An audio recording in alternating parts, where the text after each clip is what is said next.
दोस्तों विशेष इन्फोटेक एक 50 पैसे का पेनी स्टॉक पिछले एक हफ्ते से चर्चा का विषय बना हुआ है। ये शेयर सिर्फ मंडे को ट्रेड करता था और उसी दिन हमें अपनी होल्डिंग में दिखाई देता था, लेकिन अब शेयर डेली ट्रेड कर रहा है और जब से इसने डेली ट्रेड करना स्टार्ट किया है तभी से ये लोगों के नोटिस में आना स्टार्ट हो गया है। अगर एक रेहड़ी लगाने वाला अगले ही दिन आपको एक अच्छी खासी शॉप ओपन किए मिले तो ऑब्वियसली वो सबके नोटिस में आएगा ही। कुछ ऐसा ही विशेष इन्फोटेक के साथ में भी हुआ है। ये कंपनी एक्सचेंज को ट्रेडिंग फीस तक नहीं दे पा रही थी, इसीलिए सिर्फ मंडे को ट्रेड करती थी। अब कंपनी डेली ट्रेड कर रही है तो इट मींस इसने अपनी सारी की सारी फीस एक्सचेंज को दे दी है और इसका मतलब है कहीं ना कहीं से पैसे का इनफ्लो जरूर हुआ है। दिसंबर के 3rd वीक में जब इस शेयर ने डेली ट्रेड करना स्टार्ट किया तो दिल हुआ कि इस पे थोड़ी रिसर्च की जाए और जब इस पे हल्की फुल्की रिसर्च करके देखी तो यकीन मानिए काफी हैरान करने वाले कुछ पॉइंट्स निकल के सामने आए और मैंने बिना कुछ ज्यादा सोचे समझे इसमें अपनी होल्डिंग को इंक्रीज कर दिया। अब उन पॉइंट्स पे आगे डिस्कस करने से पहले दोस्तों मैं एक बात क्लियर कट बताना चाहूंगा कि मैं कोई बहुत बड़ा एनालिस्ट नहीं हूं, ना ही मैं कोई सेबी रजिस्टर्ड इंसान हूं। मैं बस आप ही की तरह एक छोटा मोटा इन्वेस्टर हूं, एक रिटेल इन्वेस्टर।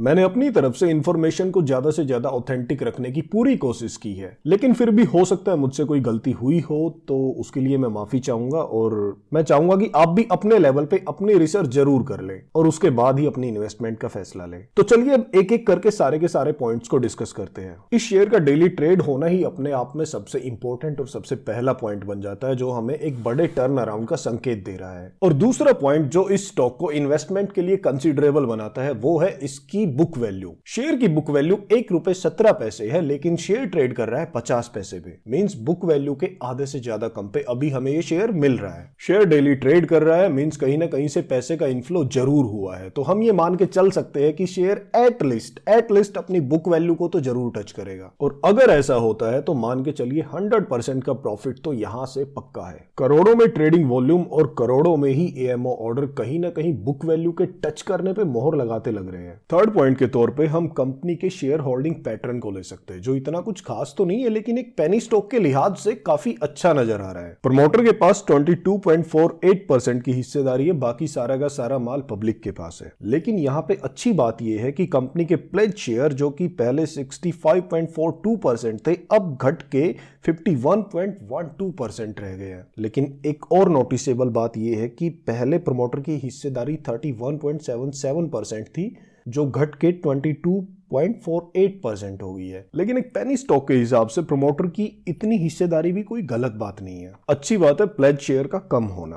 फोर्थ और सबसे बड़ा पॉइंट जिसने दिमाग को पूरी तरह से हिला के रख दिया वो है कंपनी की क्लाइंट लिस्ट। जब मैंने कंपनी की वर्किंग चेक करने के लिए इसकी वेबसाइट को विजिट किया तो वहां पे इसकी वर्किंग में मैंने पाया कि company ERP software, domain registration और वेब होस्टिंग में डील करती है। कंपनी की प्रोडक्ट लिस्ट चेक की तो वहां पे इसके 3 सॉफ्टवेयर सामने आए, business soft, business pro and sign domain. थोड़ा सा बायोमेट्रिक सॉल्यूशन को लेके भी वहां पे जिक्र था। Being a non IT professional software का मुझे नाम के अलावा ज्यादा कुछ समझ में नहीं आया तो मैंने कंपनी की क्लाइंट लिस्ट को चेक किया और वहां पे फ्रंट पे ही जो नाम थे वो देखते ही आंखें खुली की खुली रह गई। क्लाइंट लिस्ट में मेन डिस्प्ले पे जो नाम थे वो है BBC, city bank, Ford Motors, Honda Motors, DCM. एक पेनी कंपनी जिसका शेयर डेली ट्रेड भी नहीं कर पा रहा था उसकी क्लाइंट लिस्ट ओपन करते ही इतने बड़े बड़े नाम सामने आ गए। हैरानी तो होनी ही थी यार। और हैरानी यही खत्म नहीं होती। जब क्लाइंट लिस्ट को डिटेल में ओपन किया तो देखा कि अलग अलग फील्ड के हिसाब से क्लाइंट लिस्ट बनी हुई है। Government sector, telecom, manufacturing, MNC and overseas, financial and so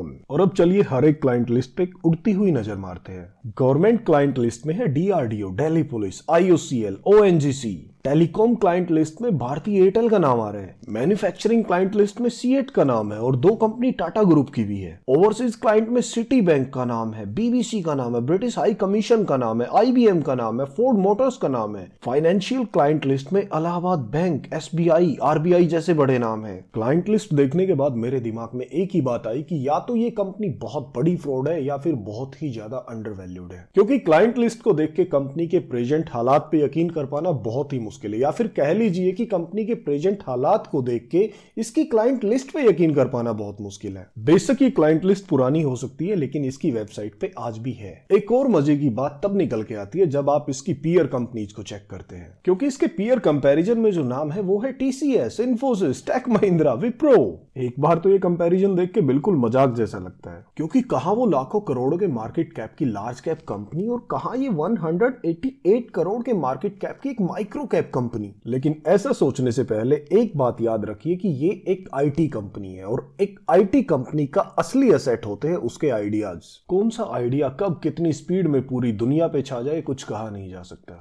बेशक ये अपनी पीयर कंपनीज के सामने कहीं स्टैंड नहीं करती, लेकिन अगर ये उनके 100वें हिस्से के बराबर भी आने वाले कुछ सालों में परफॉर्म कर जाती है तो यकीन मानिए इतना पैसा बना के दे देगी कि आप इमेजिन भी नहीं कर सकते। लेकिन इन्वेस्टमेंट से पहले याद रखिए कि ये एक पेनी स्टॉक है और पेनी स्टॉक में ऑपरेटिंग भी होती है, पंप और डंप का काम भी होता है। तो उतना ही पैसा इन्वेस्ट करें जिसके जीरो हो जाने पे भी कोई गम ना हो। और भाई की ये रिसर्च पसंद आई है तो दोस्तों लाइक और सब्सक्राइब में कंजूसी ना करें। बाकी भाई की तो यही दुआ है कि आप मुस्कुराते रहे, कमाते रहे और अपने प्यारे चैनल मनी प्लांट के साथ में बने रहे।